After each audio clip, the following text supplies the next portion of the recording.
2. What were the events that led to Columbus's journey to the New World?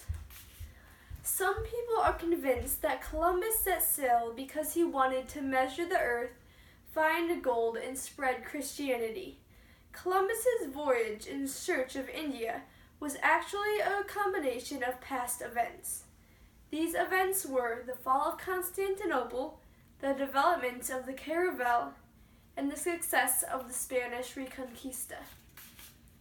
On May 29, 1453, the Byzantine Empire collapsed. It was taken over by the Ottoman Turks under the rule of Mehmed. There was great economic impact because Constantinople was the final stop on the Silk Road, connecting Europe and Asia. There was a high demand in Europe for Asian goods. Italy was still on the Silk Road, and it had most goods. The desire for goods, especially for spices, made Spain interested in Columbus. The Portuguese ships sailed around Africa to get to India. An eyewitness to this horror of the fallen city says that soldiers ruthlessly pillaged the city, killing many people. They abused women, aged men, and priests. They destroyed ancient architecture and sacred and religious items. They made trade no longer possible in the city. Mehmed, their leader, was saddened by seeing this beautiful city put to ruin. Sean Munger says that after 1453, travel for Europeans on the Silk Road virtually ended.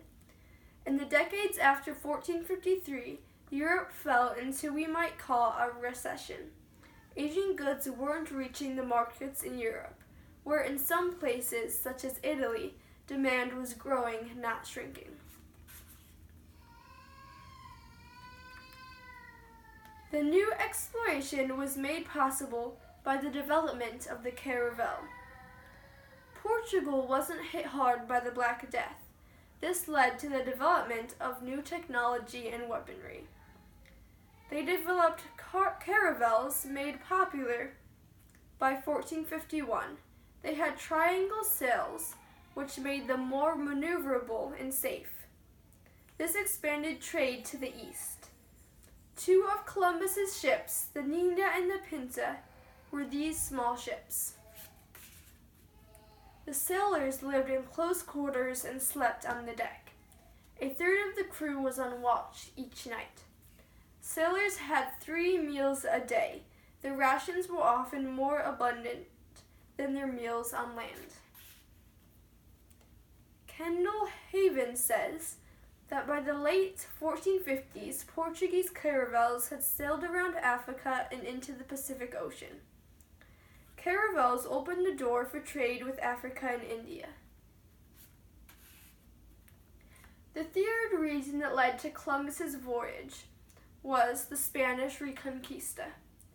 Muslims invaded Spain in 711, slowly taking control of Spain and much of France. The Muslims were finally defeated in 1469 under the joint rule of Ferdinand and Isabella. Spain was finally at peace, and they wanted to make a name for themselves in the world. So after the Moors were defeated, Queen Elizabeth finally agreed to support Columbus. Ferdinand and Isabella ordered Columbus to sail to India. He sailed to Palos and provided himself with 3 ships, an abundance of seamen and stores. He set sail on August 3rd, steering for the Canary Islands. Columbus drew a nautical chart containing several parts of the ocean and land, as well as a book of latitude and longitudes, to record his journey. Columbus said to Queen Isabella, "After having expelled the Jews from your dominions, your highness, in the same month of January ordered me to proceed with a sufficient armament to the said regions of India." The factors that led to Columbus's journey in search of India were the fall of Constantinople, the development of the caravel, and the Reconquista. Thank you.